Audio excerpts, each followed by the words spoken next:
사순절 기간에 그 뜨거운 땡볕 아래서 모래바람을 맞으면서 예루살렘과 온 유대와 사마리아 지역을 다니시면서 정말 마지막 그 순간까지 한 영혼이라도 더 구원하시기 위해서 그렇게 최선을 다하는 주님의 모습이 보이는 듯합니다. 이 사순절 기간은 바로 제가 여러분에게 누누이 말씀을 드리지만 예수님이 부활하시기 전 40일을 가리키는 것입니다. 그래서 제 수요일로 시작해서 지나간 수요일이 바로 사순절의 시작의 첫날이었습니다. 제 수요일이란 바로 하나님을 믿는 모든 성도들이 예수님의 십자가의 은혜와 희생과 또 그 사랑을 생각하면서 죄를 뒤집어쓰고 회개하고 통에 자복한다는 뜻으로다가 제 수요일이라고 우리가 이야기합니다. 바로 지금은 사순절 기간입니다. 이 사순절 기간은 바로 주님께서 십자가에 달리시기 전에 단 한 명이라도 더 구원하시고 한 번이라도 더 말씀을 전하시고 한 번이라도 더 외롭고 가난하고 병들고 소외된 자들의 그 부르짖음에 귀 기울이시기 위해서 이 지역 저 지역보다가 정말 굶기를 밥 먹듯 하시면서 그렇게 땡볕을 맞으며 헤매시는 그런 기간입니다. 이 사순절 기간을 우리 다 함께 깊이 묵상하면서 성도들에게 주어진 사명이 과연 어떤 사명인지 함께 알아보고자 합니다. 성도는 하나님께 복음을 위하여 부름받은 일꾼으로서의 사명을 감당해야 할 바로 마땅한 의무와 책임이 있는 자들입니다. 그러므로 하나님께 받은 사명을 잘 감당하기 위해서는 무엇보다 필요한 것이 있는데 그것은 바로 하나님께 부름받은 자로서의 철저한 소명의식입니다. 예수님이 공생의 사역을 시작할 당시에도 상황은 참으로 막막하고 마치 어두운 터널을 지나듯이 암담하고 혼란스러운 그런 시기였습니다.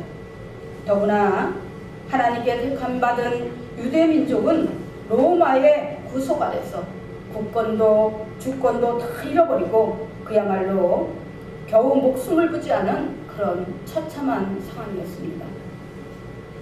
베스다 광야에서 일어났던 오병이어의 기적은 전능하신 주님의 능력과 아울러서 이스라엘 민족의 처절한 빈곤과 그로 인한 고통스러운 삶의 상태를 적나라하게 보여주고 있는 것입니다. 이런 상황 속에서 주님은 날마다 복음을 전하시고 12 제자들을 택하셔서 그들을 각 고을로 파송하시면서 바로 복음을 전파하라고 당부하고 또 당부하셨습니다. 지금 이 시대도 마찬가지입니다. 코로나 바이러스로 인한 여파는 경제적 문제뿐 아니라 그로 인한 세상 모든 영역을 마비시키고 그리고 총체적 난국이라는 위기를 가져다 주었습니다. 이런 상황 속에서 무슨 복음을 전파하고 전도하느냐고 할 수 있습니다. 나아가 어떤 모임이든 참가 인원수를 제한하는 그런 상황에서 무슨 복음 전파이고 전도냐고 다 부질없는 짓이고 배부른 소리여 할 일 없는 자의 헛소리라고 할 수도 있습니다. 그러나 중요한 것은 성도의 사명은 특히 하나님께 부여받은 지상 위임 명령은 그 어떤 상황에서도 진행되어야 하며 그 어떤 환경 가운데서도 멈추지 말아야 한다는 이야기입니다. 왜냐하면 인간의 가장 궁극적인 목적은 영원한 생과 사의 문제이기 때문입니다. 아무리 돈이 많아도 이 세상을 떠날 사람은 떠나야 하고 아무리 상황이 안 좋아도 새로 태어나는 그런 생명은 태어나야 하기 때문입니다. 이것이 하나님의 철칙이요 인간에게 주어진 순리이기 때문입니다. 사명은 힘들고 어렵고 캄캄할수록 더 빛나고 더 위대한 능력을 발휘합니다. 과거 36년의 일제강점기 때 수많은 믿음의 선진들이 대한독립이라는 바로 사명을 목숨 걸고 지켜냈기에 해방과 아울러서 대한민국이라는 나라가 다시 세워질 수 있었습니다. 만일 우리의 믿음의 선진들이 힘도 없고 능력도 없는 상황에서 독립운동은 무슨 독립운동이냐고 밥이라도 실컷 먹여주면 주권은 잃어버려도 괜찮다고 그렇게 포기하고 대한독립의 그 사명을 저버렸다면 과연 오늘날 우리가 자유를 누리며 국권과 주권을 회복하고 살아갈 수가 있었을까요? 마찬가지로 성도가 성도로서의 소명의식을 저버린다면 어떻게 이 땅에 하나님의 몸된 전인 교회가 존재하고 어떻게 하나님을 섬길 수 있는 신앙을 소유하고 어떻게 천국에 대한 소망을 우리가 가질 수가 있을까요? 지금 우리는 정치적 실패와 코로나 바이러스라는 전염병의 창궐로 총체적 난국에 직면하고 있습니다. 그럼에도 불구하고 철저한 소명의식을 가지고 이 난국을 정면 돌파하여 성도로서의 사명을 철저히 감당해야 합니다. 할렐루야. 아멘. 이사야 6장 8절에 보면은 하나님을 배신하고 악한 우상 숭배와 영적으로 타락에 빠져있는 그 상황 속에서도 사명자를 찾으시는데 그런 하나님 앞에서 이사야 선지자는 이렇게 대답합니다. 내가 또 주의 목소리를 들은즉 이르시되 내가 누구를 보내며 누가 우리를 위하여 갈고 그때 내가 가로되 내가 여기 있나이다 나를 보내소서. 할렐루야. 아멘. 또 에레미야 20장 9절에 보면 이렇게 말씀합니다. 내가 다시는 야훼를 선포하지 아니하며 그 이름으로 말하지 아니하리라 하며 나의 중심이 불붙는 것 같아서 골수에 사무치니 답답하여 견딜 수 없나이다. 바로 에레미야 선지자가 멸망해가는 이스라엘을 바라보며 하나님 앞에 탄원하고 탄식하며 중보하고 기도하며 그렇게 그들에게 권면하고 하나님의 뜻을 전하는데 너무나 핍박이 극심해서 견딜 수가 없어서 도저히 견딜 수가 없어서 내가 이제 이 사명을 좀 내려놓아야 되겠다. 응?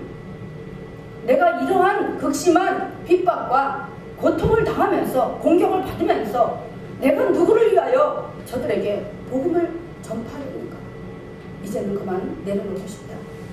이제는 그만 쉬어야지 하면은 자기 가슴이 너무너무 복음 전파의 열정으로 뜨거워져서 정말 그 사명 감당하지 아니하고는 가슴이 터질 것 같아서 답답해서 견딜 수 없다고 이렇게 호소하고 고백하고 있는 것입니다. 할렐루야. 하나님은 지금 이 순간에도 우리의 형편과 사정을 다 하시는 지금 이 자리에서도 우리 모두가 철저한 소명의식을 갖고 맡겨진 사명과 직임을 충성되이 감당하시기를 원하시고 또한 철저한 소명의식으로 준비된 자를 찾고 계시는 것입니다. 사랑하는 성도 여러분, 세상 것을 위하여 염려하고 근심하기 전에 여러분 자신이 성도로서의 철저한 소명의식을 가지고 여러분에게 주어진 사명을 잘 감당하고 있는지 여러분 자신의 믿음을 체크해 보시기 바랍니다. 할렐루야. 아멘. 두 번째로 바로 성도의 사명은 천국 복음을 전파해야 합니다. 마가복음 16장 15절에서 16절에 보니까 이렇게 말씀합니다. 또 가라사대 너희는 온 천하에 다니며 만민에게 복음을 전파하라. 믿고 세례를 받는 자는 구원을 얻을 것이요 믿지 않는 자는 정죄를 받으리라. 또 마태복음 28장 18절에서 20절에 보니까 예수께서 나와 일러 가라사대 하늘과 땅의 모든 권세를 내게 주셨으니 그러므로 너희는 가서 모든 족속으로 제자를 삼아 아버지와 바로 아들과 성령의 이름으로 세례를 주고 내가 너희에게 분부한 모든 것을 가르쳐 지키게 하라. 볼지어다 내가 세상 끝날까지 항상 너희와 함께 있으리라. 할렐루야. 아멘. 복음을 전하고 증거하는 것은 성도의 마땅한 도리요 의무입니다. 그러므로 바로 마태복음 28장 18절에서 20절의 말씀을 우리는 지상 대위임 명령이라고 이렇게 말합니다. 더 그레이트 커미션. 이는 하나님께서 성도에게 명령하신 가장 위대하고 가장 큰 바로 지상 명령이라는 사실입니다. 할렐루야. 그런데 오늘날 믿는 자들, 즉 성도라고 하는 자들의 이상한 행태를 많이 볼 수 있는데 성도에 대한 본분조차 제대로 알지 못한다는 사실입니다. 특히 우리가 신학교에 가면 그런 자들을 많이 볼 수 있습니다. 자기 자신은 신앙생활도 제대로 안 하면서 사명 받았느니 어쨌느니 하면서 돈만 있으면 다 오는 데인 줄 알고 아무나 와도 되는 데인 줄 알고 신학교를 찾아옵니다. 교회 안에서도 마찬가지지만 신학교에서도 한 1년만 관심을 갖고 지켜보다 보면 저 사람이 신학을 마치고 목회 사역을 제대로 감당할 수 있는지 없는지 다 알게 됩니다. 목회자가 되겠다고 모아놓고는 가장 신학교에서 기본으로 굉장히 중요하게 여기는 바로 예배 모임인 채플 시간에도 제대로 참석도 안 하고 등록금도 안 내면서 때가 되면 밥은 꼬박꼬박 돈 주고 사 먹고 참 이해가 안 되는 그런 행동들을 일삼는 것을 보면서 참 안타까운 생각이 많이 들었습니다. 성도들 중에도 주일 예배도 제대로 안 드리고 전혀 신앙에 본이 안 되는 사람이 신학 간다고 주님께 콜링 받았다고 하는 사람을 보면 제 생각에는 그렇습니다. 여러분은 어떻게 생각할지 모르지만 제 생각에는 저 사람이 정상이 아니구나, 미쳤구나, 귀신 들렸구나 이런 생각밖에 안 듭니다. 제가 늘 강조하건대 목회자가 되기 전에 사람이 먼저 돼야 되고 성도도 마찬가지로 하나님 앞에서 그 기본 도리나 의무도 감당 안 하면서 어떻게 하나님 앞에 축복받기를 원하고 능력받기를 원하겠습니까? 성도로 부름받고 주님 앞에 나왔으면 가장 기초부터 밟아가면서 신앙의 성장과 성숙을 이루어 가야 하는 것입니다. 먼저 온전한 예배자가 되고 기도하면서 말씀을 읽고 묵상하며 하나님에 대한 지식을 쌓아가고 말씀의 은혜 안에서 성령님과 교감하고 그리고 깨달은 바 그 은혜와 사랑을 나누며 예수 그리스도의 복음을 전해야 하는 것입니다. 이렇게 열심히 하다 보면 하나님이 감동을 받으시고 더 많은 일을 하게 하기 위해서 주의적으로 택하시는데 이러한 과정이 없이는 무작정 신학을 하는 건 상당히 위험한 일이고 자기 자신도 신앙의 실패자로 만들어 버리는 것입니다.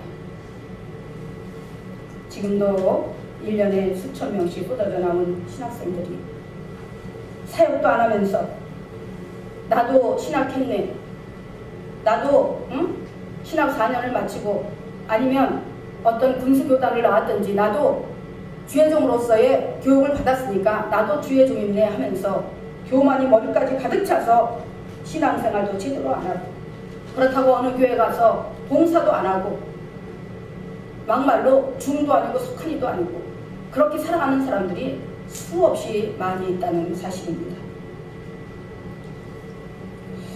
그래서 저는 그런 사람들을 보면서 지금까지 제가 18년 동안 목회를 했지만 우리 성도에게 누군가에게도 섣불리 신학가라는 말을 하지 않았습니다. 왜냐하면 하나님 앞에 철저한 소명이 있어야 돼요. 내 목숨까지 바치겠다는 그런 투철한 사명의식이 없이는 신학을 섣불리 해서는 안 되는 것입니다. 제가 왜 오늘 여러분에게 드리냐 하면은 바로 우리 모두는 하나님 앞에 어떤 직분을 받고 어떤 사명을 받았기 이전에 하나님을 온전히 예배하는 것이 기본이라는 거예요. 할렐루야. 아멘. 그리고 말씀 보고 기도하는 것은 어떤 신학생만 하는 거 아니고 주의종만 하는 거 아니고 성도들도 마찬가지로 철저하게 해야 된다는 사실입니다. 할렐루야. 아멘.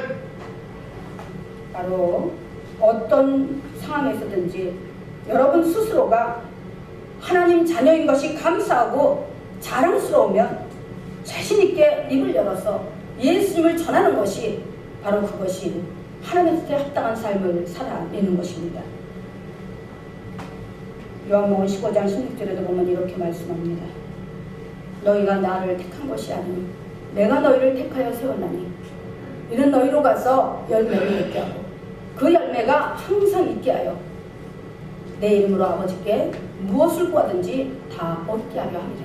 할렐루야. 아멘. 바로 하나님이 여러분을 성도로 불러주신 것도 여러분에게 직분을 맡겨주신 것도 또 여러분에게 세상 끝까지 나아가 복음을 전하라는 더 그레이트 커미션이라는 그 크고 위대한 사명을 맡겨주신 것도 하나님을 위한 것이 아니라 바로 여러분 한 사람 한 사람을 위한 것이라는 사실입니다. 할렐루야.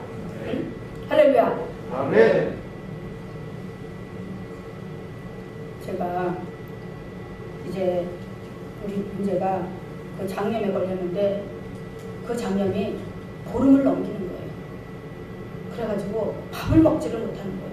더군다나 이제 취업 준비를 하느냐고 그 집에서 이제 인강을 들으면서 아침 9시부터 오후 3시 반까지 꼼짝없이 점심시간 30분만 빼놓고 계속 그 컴퓨터 앞에서 그 모니터링을 해야 돼요. 그런데 장정이 밥을 먹지 못하니 그것도 장장 3주가 다 되도록 밥을 먹지 못하고 기운을 잃고 아마 지금 한 4, 5kg는 빠졌을 거예요. 그러는데 그거 아무것도 아닌데 장염 병원에 가니까 뭐 일주일이면 다 낫는다는 거예요. 그런데 밥을 먹을 수가 없는 거예요. 지지난 주일에도 밤새도록 토하고 그리고는 저 혼자 그런 생각을 했대요. 아, 엄마가 목사님이 주일날 아침에 가서 설교를 해야 되는데 내가 잠을 못 주무시게 하면은 안 되겠구나 싶어서 죽을 힘을 다해서 견뎠대요. 근데 도저히 견딜 수가 없고 이제 죽을 것 같더라는 거예요. 그래가지고 5시도 안 돼서 4층에서 1층을 떼내려왔어요. 그래가지고 엄마 아무래도 죽을 것 같아 나 좀 살려주세요. 근데 제 마음이 너무 찢어졌어요. 그런데도 그 고통을 감수하고 주일날 아침에 와서 찬양 다 인도하고 다 했어요. 응? 그리고 또 집에 가서 또 이제 밥도 못 먹고 또 그러는 거예요. 그래서 제가 안 되겠다. 이러다가 내가 자식을 죽이겠구나. 뭔가 하나님 뜻에 내가 합당하지 못한 일을 했나 보다. 응? 왜? 하나님은 그 가장 중요하게 여기는 바로 부모가 가장 소중하게 두는 게 뭐예요? 돈일까요? 자녀일까요? 자녀이죠? 자녀예요. 응? 돈이 아닙니다. 그걸 치시는 거예요. 그래서 제가 하나님 앞에 이제 3일 아침 음식을 작정하고 3일 새벽 기도를 작정을 했어요. 그래가지고 하나님 앞에 나와서 하나님의 뜻에 어긋난 게 있다면 이 종이 죄짓고 허물한 것이 있다면 하나님 용서해 주세요. 하나님 살려주세요. 제가 하나님 앞에 진작 무릎 꿇고 엎드려서 하나님을 전적으로 의지하지 못하고 그냥 병원에 가서 고칠 줄 알고 그렇게 맡겨두었는데 하나님 용서해 주세요. 그리고 제가 하나님 앞에 잘못한 것이 있다면 하나님 용서해 주세요. 그리고 자식을 살려주세요 하면서 하나님 앞에 울면서 기도를 하고 그리고 갔습니다. 그랬더니 그 전날까지만 해도 밥을 먹기가 두렵다고 응? 속에서 뭔가 큰 덩어리 같은 게 뭉쳐 있어가지고 막 가스가 차고 음식을 못 들어오게 한다는 거예요. 응? 불안하고 두렵다는 거예요. 그랬더니 점심시간에 30분 딱 내려오면 제가 날마다 그때 이제 죽을 끓이는 거예요. 죽을 미리 끓였다가 날마다 죽을 주는 거예요. 하루에 3개씩 죽을 먹는 거예요. 응? 그것도 많이도 안 먹어요. 이만큼 먹어요. 그러니까 제가 죽을 얼마나 썼는지 지금 이 손에 인대가 늘어나는지 그래서 이 손을 쓸 수가 없어요. 그래서 지금 이렇게 저걸 하고 이제 붕대를 감고 왔는데 파스를 붙이고 너무 아파서 그랬는데 그날도 이제 죽을 쓰려고 준비하는데 내려와서 그런 거예요. 엄마 제 속이 시원해졌어요. 응? 이제 밥을 먹어도 될 것 같아요. 그러면서 그러는데 그리고 나서 그때부터 이제 그 이튿날부터 밥을 먹기 시작해서 지금 죽을 안 먹습니다. 아멘. 할렐루야. 아멘. 저는 그 순간 깨달았습니다. 하나님은 살아계신데, 아멘. 하나님은 불꽃 같은 눈동자로 우리의 모든 형편과 처지를 다 감찰하시는데, 우리가 늘 이렇게 살아계신 그 하나님의 임재를 깨닫지 못하고 늘 이렇게 인본주의로다가 행하는구나. 3일 동안 저 회개 많이 했습니다. 하나님 용서해 주세요.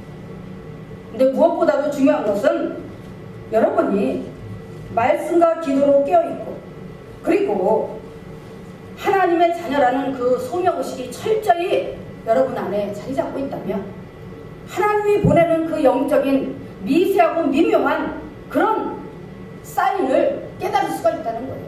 그런데 그렇지 않으면 하나님이 말씀하신 걸 못 깨닫는다는 거예요. 그래서 우리가 결국은 실패로 넘어지고 쓰러지는 것입니다. 할렐루야. 아멘. 바로 하나님은 우리에게 가장 무엇이 중요한가를 우리에게 순간순간 일깨워주고 있습니다. 복음을 전파하라는 것은, 그것이 우리의 의무요 도리요 사명이라는 것은 깨어있으라는 거예요. 말씀으로 깨어있으라는 거예요. 응? 하나님만 위한 것이 아니라 우리의 삶의 모든 측면에서 우리를 완벽하게 케어하시고 회복시키시고 이끌어가시는 그 하나님을 깨닫기를 원하는 것입니다.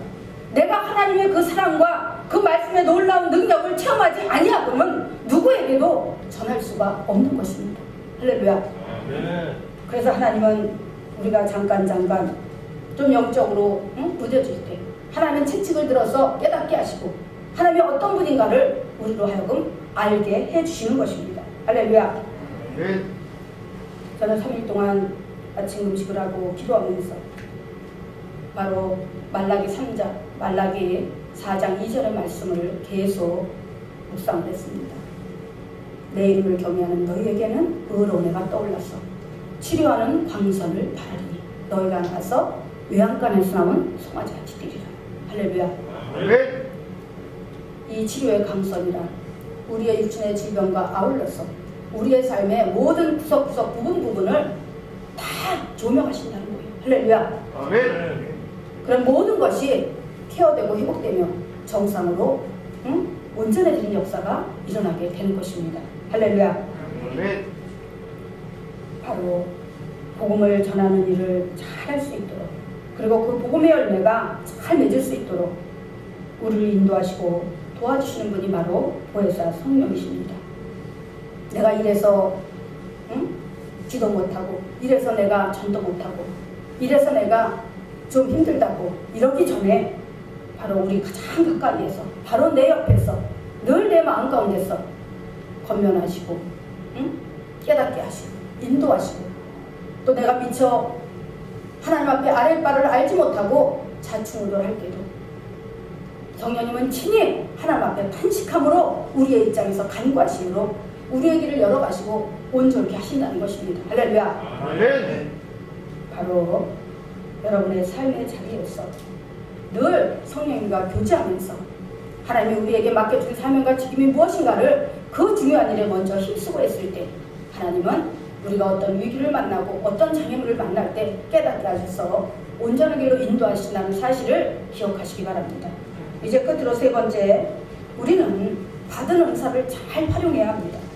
마가복음 16장 17절과 18절에 보니까 믿는 자들에게는 이런 표적이 따르리니 저희가 내 이름으로 귀신을 쫓아내며 새 방언을 말하며 뱀을 집으며 무슨 독을 마실지라도 해를 받지 아니하며 병든 자에게 손을 얹은즉 나으리라.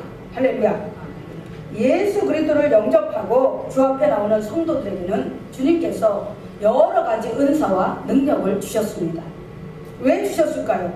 바로 세상에 나가 모든 영역에서 지혜롭게 잘 활용하라고 주신 것입니다. 그리고 그 은사를 통해서 바로 하나님의 살아계심을 증거해야 하는 것입니다.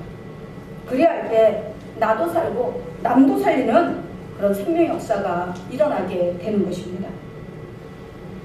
내가 무슨 은사를 받았는지 알려면 은사를 지속적으로 사용해 보는 것입니다. 내가 치료 은사를 받았나? 내가 병 고침의 은사를 받았나? 내가 지혜의 은사를 받았나? 아니면 지식의 은사를 받았나? 내가 믿음의 은사를 받았나? 아니면 내가 방언의 은사를 받았나? 내가 계시와 예언의 은사를 받았나? 이런 것을 여러분이 받았는지를 확실하게 알려면 말씀 가운데 깊이 묵상하고 기도하면서 그 은사를 활용해 보는 거예요. 여러분이 단 한 번도 사용해 보지 않으면 여러분이 어떤 은사를 받았는지 알 수가 없습니다. 그대로 하나님이 주신 그 무한한 그 능력과 은사를 한 달란트 땅에 묻어둔 그 사람처럼 그렇게 어리석게 묻어두고 매몰시켜버리는 그런 상황이 되고 마는 것입니다. 할렐루야. 아멘. 그리고 무엇보다도 기본적으로 성도들에게는 귀신을 쫓아내고 방언을 말하는 악한 귀신을 쫓아낼 수 있는 능력과 은사가 있습니다. 성경에서도 분명히 말씀합니다. 마귀를 제어하고 정관을 밟을 수 있는 권세와 능력을 주셨다. 여기에서 마귀는 바로 우리를 세상 끝날까지 대적하는 악한 무리를 말하는 것입니다. 전갈은 뭐예요? 우리의 삶의 고난과 역경을 말하는 것입니다. 우리를 쏘고 괴롭히고 찌르고 하는 그런 악한 그런 환경을 말하는 것입니다. 그런데 바로 마귀를 제어하고 전갈을 밟을 수 있는 권세와 능력을 하나님이 우리에게 주셨다는 것입니다.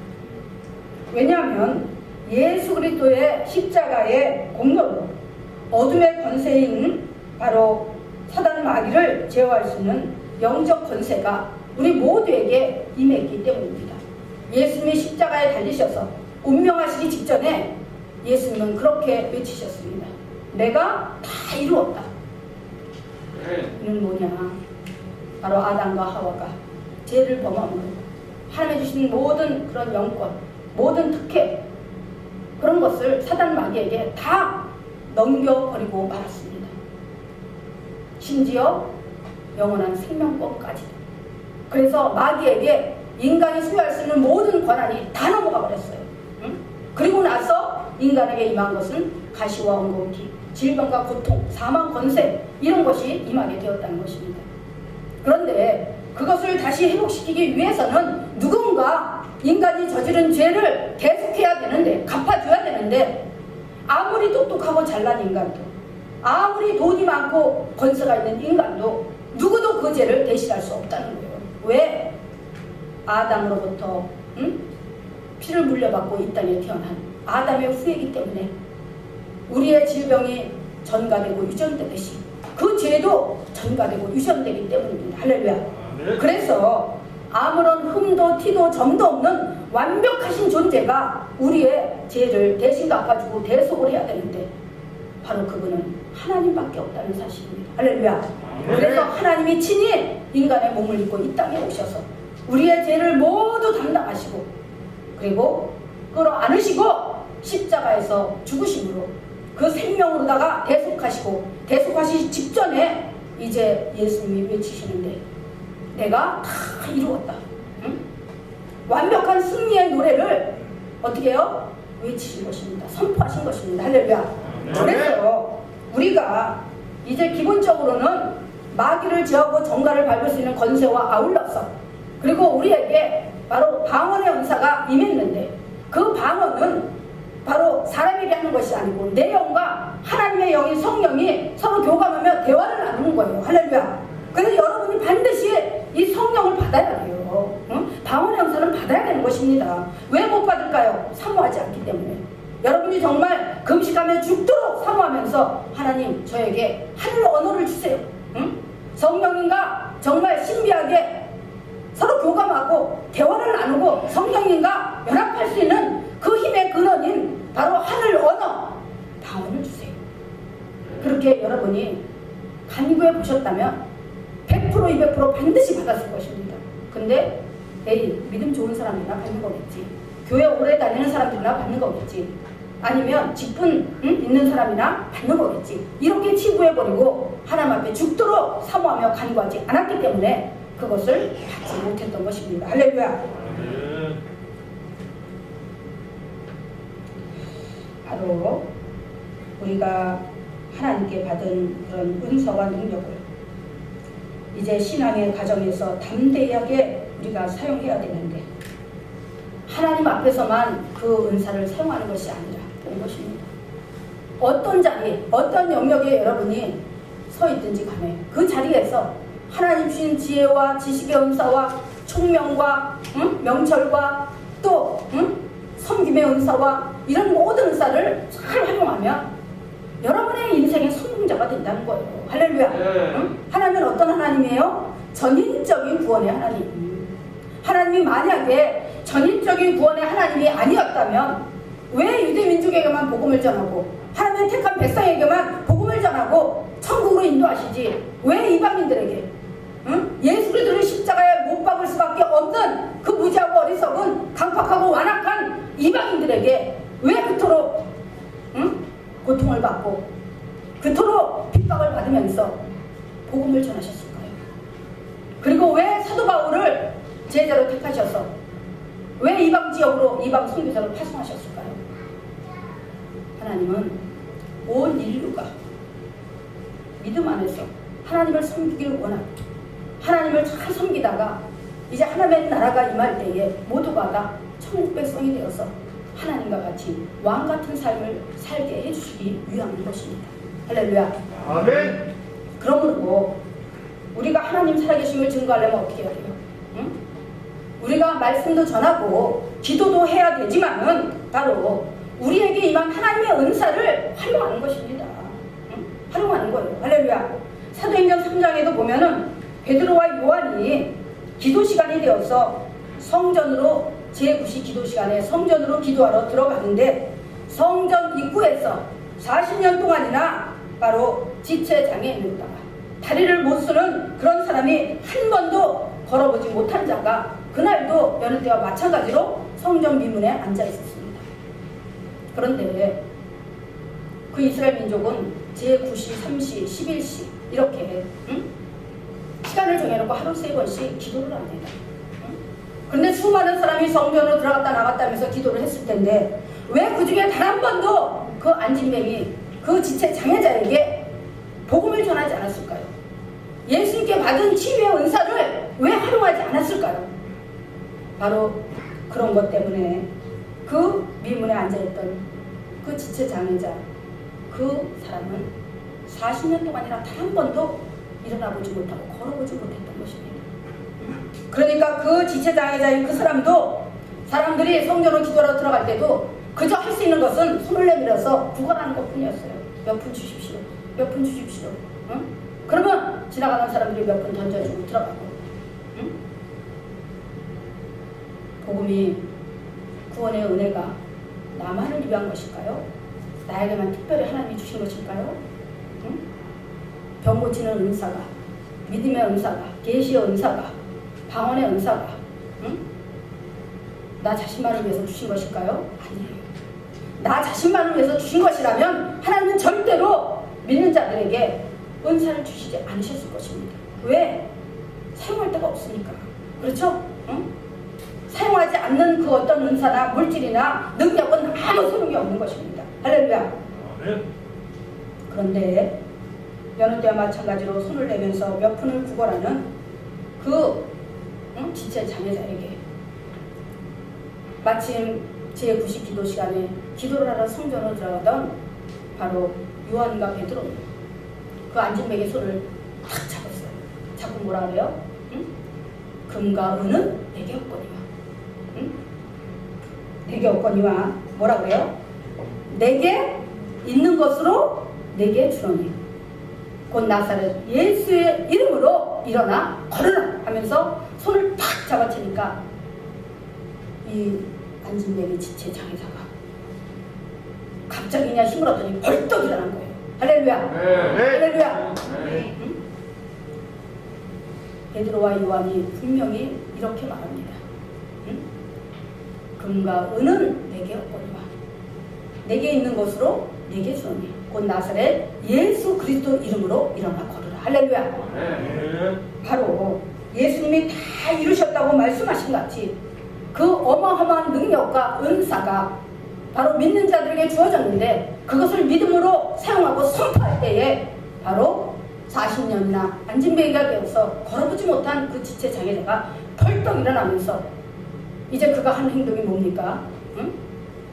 이제 앉을 때보다 일어서서 뛰어다니고 걸어다닐 수 있으니까 더 많은 사람에게 가서 구원했을까요? 아니에요. 응?